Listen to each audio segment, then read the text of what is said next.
Well, it's time now for our focus report, and D-Day is approaching for the embattled leader of Britain's Labour Party, Jeremy Corbyn. Just a year ago, the election of this radical London MP brought about a sharp swing to the left for Labour, sparking divisions within the party. But the breaking point came with June's Brexit referendum, when Corbyn faced sharp criticism from the in-camp for his half-hearted performance during the campaign. In protest, Labour MPs resigned en masse from his front bench team in the House of Commons and launched a bid to oust him. Well, the party has asked its 600,000 members to vote on whether to keep Corbyn in power or replace him with challenger Owen Smith. And the result will be announced this Saturday at the party's annual conference in Liverpool. But as our correspondent Hervé Amoric reports, that might not put an end to the months-long and damaging internecine tug-of-war over Labour's political direction. One of Britain's most celebrated filmmakers, an icon of left-wing politics, has rallied behind Jeremy Corbyn. But Jeremy Corbyn represents the vast mass of the party. So those who oppose him are, in fact, a small clique, although they've used every bureaucratic means to undermine him. And his back is marked by the wounds of the arrows and the daggers that have been stuck in it by the MPs. Corbyn became Labour leader a year ago, propelled by a surge of young activists like this one. I only joined earlier this year. I'm here because of Jeremy Corbyn, as are many others that have joined the Labour Party. There's finally a politician with integrity. I've voted Labour all my life, but I've never ever joined. And then I was really disillusioned with Blair. Then I became really conscious about politics at that point. With the Iraq War and everything, I really became disillusioned. So when Corbyn came in, no, it truly is, he's like a breath of fresh air. They feel that he is a man of the people, the only politician to offer a real alternative to the Conservative government. We pursue the politics of justice, of equality, of human rights, of peace around the world, but we also pursue the politics of respect, of how we treat each other. Under Corbyn, Labour membership rose to record levels. After the rally in the City of London, Claire debates her views with senior party members. I got talking to a woman, she was 70 years old, and I said, I'm about to go and talk about Jeremy Corbyn. And she was like, oh, make sure you tell them that I joined, my daughter joined, and my granddaughter have all joined the Labour Party because we want to support Jeremy Corbyn as leader. And that's just today. So I think he's probably not as bad a leader or as unelectable as maybe the media claims. To remain at the helm, Corbyn has to convince the old guard to support him too. I have voted for him in this election this year. But what I'm aware of is that he cannot succeed as leader of the Labour Party unless he's willing to accept that he's made some rather unfortunate mistakes in his conduct of parliamentary business in particular over the last 12 months. Jeremy Corbyn. Thank you, Mr. Speaker. After the EU referendum in the House of Commons, Corbyn faced a massive rebellion within his own team. He now needs to heal the conflict between the left and the centre of his party. In the leadership contest, many back Owen Smith simply as a protest vote against Corbyn. Jeremy Corbyn, I think, has made a number of errors, which suggests to me that, but perhaps as a leader, that is not his strength. The email that he sent round on the morning of the result of the referendum, he gave up. He just gave up, said, oh, well, there we are, there's the result. There's a much longer game to play. We're seeing the longer game being played now. Many Labour heavyweights, like this former minister, do not believe that Corbyn is fit to lead the party or the country. The Labour Party has to choose. Is it going to be a party of protest or is it going to be a party of power? It would be easy to draw the conclusion from the Jeremy Corbyn regime that they are satisfied with being a movement focused on protest. After the event, these young members discuss how they feel that Corbyn's worst sin was a poor performance in the referendum campaign. I'm very disappointed and very shocked about the fact that we're leaving the EU. It was always going to be extremely difficult to unite those two sides, but I do think that passion for Europe is just not something we saw reflected among Jeremy Corbyn and his team.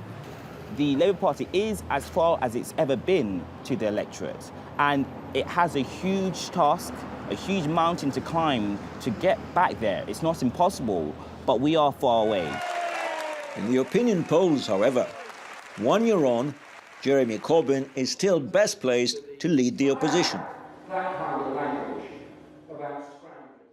Well, for more on this, let's cross to our guest. Adrian Pabst is a reader in politics at Kent University. He joins us now from London.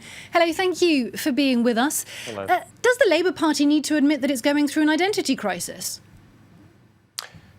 Yes, absolutely. And in fact, it faces an existential crisis because it doesn't have a natural constituency. Its electorate that used to support it, and especially the working classes, have abandoned it.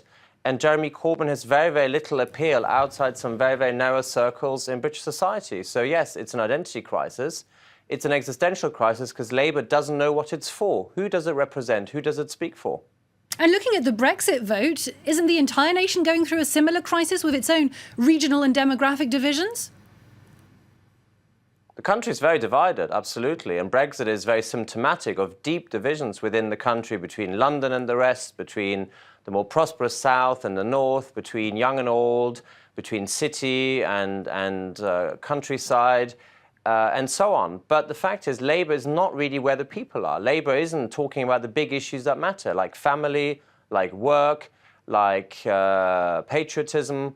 So Labour is simply not where most people are in the country. There is still a majority in politics that can be mobilised around such issues as work and family and patriotism, but Labour isn't saying anything on these issues. And do you put that down to Corbyn's leadership? No, I think Corbyn is, again, symptomatic of a deeper crisis. It's also to do with what MPs haven't talked about. It's also to do with how the party has been run for a long time. So Corbyn is to blame for his own leadership because that's what he's responsible for, but MPs and others in the party also need to have a hard look at themselves and see what they actually represent, whether they are where people are, whether they can lead people, or whether they simply are representing themselves and their own views. So if Corbyn is re-elected, is there any chance the party's key members will finally stand behind him, do you think? Well, I think he's going to struggle to command the confidence of the Parliamentary Labour Party. 80% rejected him in that vote after the EU referendum. Some might come back, some might serve in the shadow cabinet, but it's not going to be a fully functioning shadow cabinet that can really provide effective opposition to the Tories in government. And there is this huge disconnect. Yes, Jeremy Corbyn has the support of many supporters and indeed many members, but these 600,000 supporters and members don't reflect the diversity of the country. They reflect certain very small sections of society. And until the party can really reach out and regain the trust of the people, it's not going to win any election. So Corbyn will very likely be defeated, and defeated very brutally in the next general election, whether that's in 2017 or in 2020. But can the Labour Party actually try and take power if it doesn't know what it is anymore? Well, it's going to be very difficult because how can you persuade people to vote for you if you don't know what you stand for? So yes, I can't really see how a majority of people in Britain will trust such a party. As I said, it's to do with Corbyn's leadership, but it's also to do with deeper problems that have been there for 20, 30 years. So the party needs to really rebuild from the bottom up. It needs some very courageous people in Parliament to stand up for those big issues I mentioned. And I think over time, it can regain the trust. Some council leaders are doing tremendous work across Britain. But at the moment, unfortunately, it's not reflected at the national level. Well, you said it should rebuild from the bottom up. If there are effectively two Labour parties today, might it come to the party splitting up into separate entities, do you think?